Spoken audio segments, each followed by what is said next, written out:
Hello，大家好，我係小文啊。咁有一段時間咧都冇同大家見面啦，希望大家唔好介意咧今次嘅錄音啦，因為我冇用咪啦，同埋有少少突發啊，咁咧所以就個音質咧冇平時嗰啲咁好嘅，咁樣希望大家多多包容。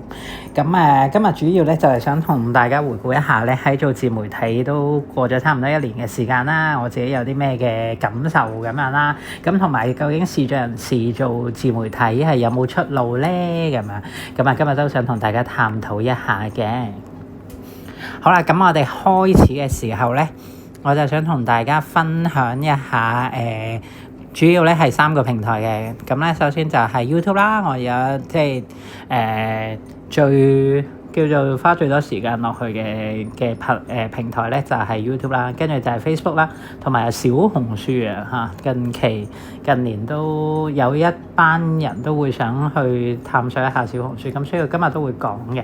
咁首先咧就係 YouTube 咧，我喺舊年嘅大概係10月咧就開始我嘅 YouTube 頻道嘅。咁之前都有斷斷續續咁樣 update 一啲少少嘅短片啊咁樣，咁但係咧就唔算好正式啦，正式做就應該係10月嘅。咁至今咧就有200零個訂閱啦。咁喺我嘅對於我嘅目標嚟講咧，就唔算話好達到我嘅目標啦。咁但係咧調轉頭諗，咁都有200零人去支持我咧，咁我都覺得對於我嚟講都係一個鼓勵嚟嘅。咁當然可以快啲過千嘅話就更加好啦。咁嚟緊呢1年咧都希望呢個係我今年嘅目標啦，咁啦。咁就YouTube 嘅方向咧，我自己開頭我預計我頭嗰100條片咧都係一啲嘅摸索啊、探索嘅方向嚟嘅啫。咁而家咧今年咧我就會專注喺一啲嘅吃喝玩樂嘅短片啦。咁呢啲因為都需要我有時間去拍啦，同埋要揾到一啲想拍嘅題材，咁所以咧就唔會好定時咁樣去拍嘅。咁但係咧我發現呢個嘅反應咧係最多嘅，即係有影像嘅片啦，咁咧就會比較受歡迎嘅。咁喺呢方面咧就我有嘅新拍檔啊，就係咧我嘅相機啦，Go Ultra 啦，咁希望咧佢會俾大家咧滿足到大家一啲視覺上面嘅新體驗啦，咁樣咁嚟緊大家密切期待啦。咁另外一方面咧，小文同你 share 都係會繼續去會不定期更新嘅。咁我希望咧1個星期最少都可以更新到1條片嘅，就算唔係長片咧 Shorts 都會見到大家嘅。咁一嚟咧 Shorts 可以幫我去 explore 多啲唔同嘅粉絲啦，亦都佢嗰個推送係會比較多一啲嘅。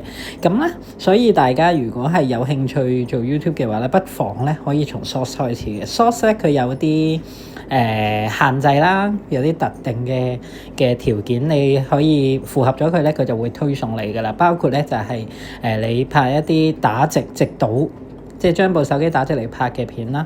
另外咧就係 within 喺1分鐘之內啦。咁有時咧我試過一啲可能係相片啦，你幾張相片咧拼合埋一齊，然後加啲文字喺上面啦，配上少少嘅音效咧，佢都會幫你推嘅。咁所以 Shorts 咧係一個比較容易上手，亦都係容易去推廣到你嘅頻道嘅途徑嚟嘅。咁如果喺即係1分鐘以外嘅話咧，至3分鐘嘅話咧，咁佢就唔可以喺Shorts 嗰度自己揀嗰啲嘅音樂，咁你就要自己做埋配樂咁樣啦。咁大家自己考慮一下。咁係啦 ，YouTube 就大致上係咁啦。因為我見到之前咧，譬如我有啲講一啲過往嘅事件發生過嗰啲，其實我自己好中意嘅。咁但係咧，我有嘅限制就係我自己可能因為我睇唔到稿啦，咁我每一次錄嘅片咧，我都係冇稿喺手嘅。咁所以咧，資料上比較多嘅podcast 咧，就未必適合到我啦，咁樣啦。咁所以咧嗰類型嘅話咧，就留翻俾其他嘅 YouTuber 做啦，我就唔會行嗰條路線嘅啦，咁啦。咁係啦，呢個就大致上係我 YouTube 嘅方向啦。咁希望大家都中意。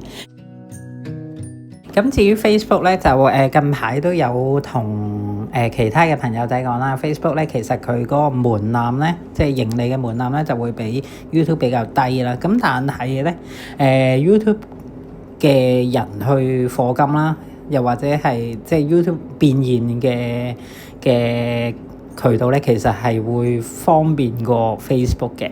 點解咁講咧？因為 Facebook 咧，其實好多用戶咧係未必有嗰個意識咧去送星星俾你嘅。雖然你呢個開通佢嘅渠道嘅門檻係比較低，咁Facebook 咧個人專業嘅話咧，就一般係應該係800粉絲左右咧，就已經可以開通，而且咧你係可以將你啲朋友咧變成你嘅追蹤者嘅，咁所以好容易達到嘅啫。即係正常一個你如果玩咗好多年 Facebook 嘅人，咁你都會有幾百個朋友咯。幾百個朋友，咁係如果你要去到800嘅話，其實一啲都唔難嘅。同埋你可以主動去加一啲嘅朋友啦，然後咧就大家就互相追蹤，跟住就已經成為咗你嘅粉絲，咁就可以達到嗰個升上嘅門檻。咁但係咧即係俾錢嘅人咧係比較少嘅，真係即係特別係香港人。如果你係台灣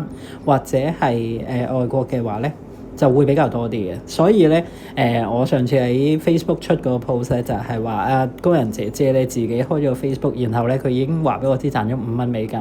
咁佢話佢做啲咩？就平時影下佢自己煮嗰啲嘢食，就係咁嘅啫。係啦，咁所以咧就但係咧 Facebook 咧嗰個令到你接觸到嗰個人群咧，係嗰個主動性咧，會喺你嗰方面咧係會多少少。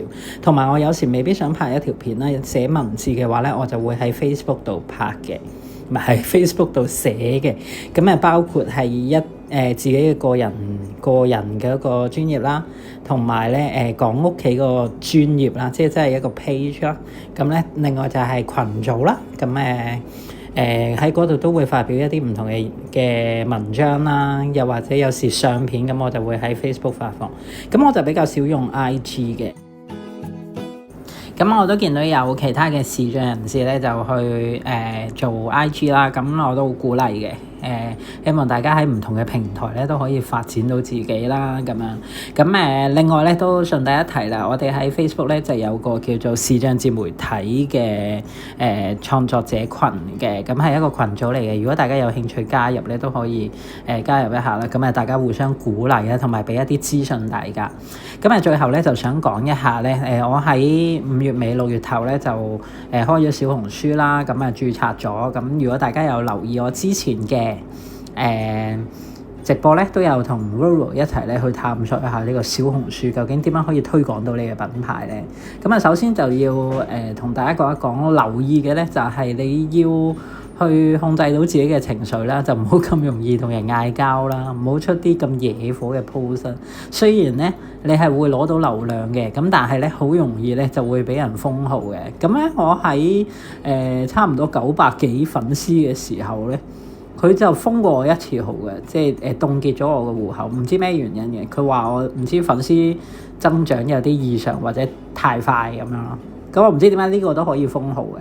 咁佢就要我重新入過一啲嘅個人資料啊，即係重新做過個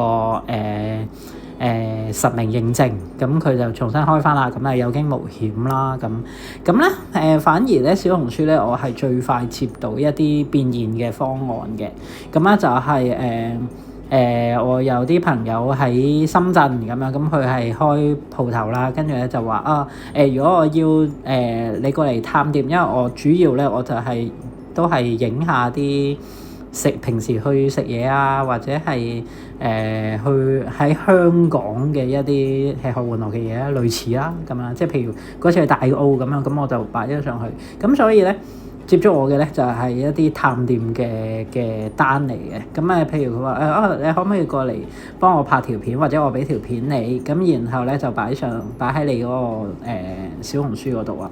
咁呢個係最快應該會傾得成㗎啦。咁同埋小紅書由0去到1000，咁我唔算好快嘅，即係我用咗都差唔多4個月啦。咁就因為我又冇用好多佢哋所謂嘅方法啦。譬如佢哋話你每一日咧都要發布唔知幾多篇筆記，佢哋叫筆記啦，即係幾多篇文章咁樣，然後咧就要喺指定嘅時間，然後又要喺幾多點到幾多點咧就要去回應人哋啊，去做一啲互動啊咁樣。咁我冇跟嘅，我都幾 feel free 咁樣去做，咁就所以就用咗4個月度咧，先至開通到嗰個盈利。咁佢嘅模式咧，你就可以，如果你夠1000粉絲咧，你就可以去登記咧。佢有一個叫做另外一個平台嚟嘅，咁咧就但係同小紅書咧係相連嘅，咁就係叫做蒲公英啦。咁嗰度咧你就可以接單嘅啦。咁因為咧我係冇諗住接好多唔認識嘅單嘅，即係譬如你喺深圳求其一間唔識嘅鋪頭話你過嚟試食啦咁樣，我唔知大家會唔會真係想去。如果你想去嘅話咧，我建議你可以開通埋呢個蒲公英嘅。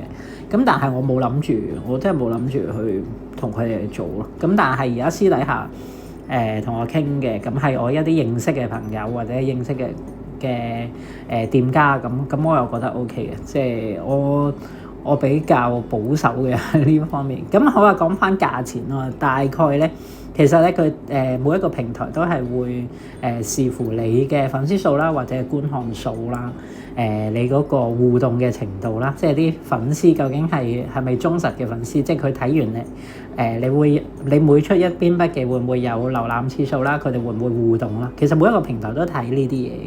咁從而咧就會有個報價俾你。咁一般如果我當探店咁做啦，咁有啲人可以係做一啲產品嘅試用啊，咁樣都有嘅。咁但係我講翻我嗰個賽道啦，係咪？探店嘅話咧，一般嚟講咧，佢會係會俾居馬費你啦，即係你去佢嗰間鋪頭嘅嗰個價錢啦。然後咧就係俾嗰個服務係免費送一次服務俾你啦。然後咧你拍嗰條片嘅製作費啦，3樣嘢夾埋。咁你預嗰個價錢大概一單咧，如果你當我1000粉啊，啱啱符合資格嘅話咧，咁就係300到800蚊人民幣左右啦一次。咁就唔知大家有冇興趣？有興趣你哋就可以再 explore。當然如果到你有1萬粉甚至10萬粉絲嘅時候咧，有唔同講法啦咁樣。咁係咯，咁唔知大家最想喺邊個平台嗰度發展自媒體啦？我覺得做咗1年啦，對於我嚟講咧，好多人咧未入行之前咧，可能會覺得好似好輕鬆喎，求其拍條片有人睇下就已經可以賺到錢啦，賺到一啲廣告費啊，做 KOL 好爽。咁但係對於我嚟講咧，作為一個視像人士咧，一嚟喺技術上啦，即係你剪片嗰方面，你又會比開眼嘅人咧會用多好多嘅功夫啦。二嚟咧就睇你自己有冇要求嘅。當然好多人會話可能條片嘅質素唔係咁好啊，即係我見到有啲好似拍埋晒啲好無聊嘅嘢都有人睇㗎啦咁樣。咁但係就要睇翻你自己個人嘅要求啊。如果你有翻一定程度嘅要求咧，其實每一條片咧都需要即係需要花一定嘅時間嘅。即係譬如我去同一啲朋友仔去做一個訪問，咁剪接啊同埋做訪問嘅時間我諗8個鐘我係走唔甩嘅。咁如果你要做到全職，即係而家你額外收入嘅話，咁梗係冇所謂啦，歡迎大家去做嘅。咁但係如果你話要全職嘅話，你每一日可能最少都要出2條片咁樣。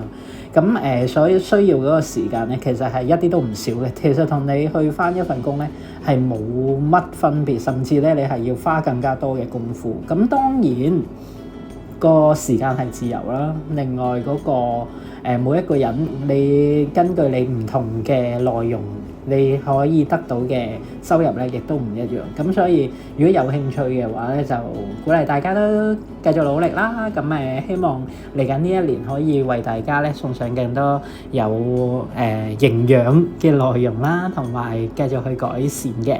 咁多謝大家嘅支持啦。咁今日到呢度先啦，我哋下次再見，拜拜。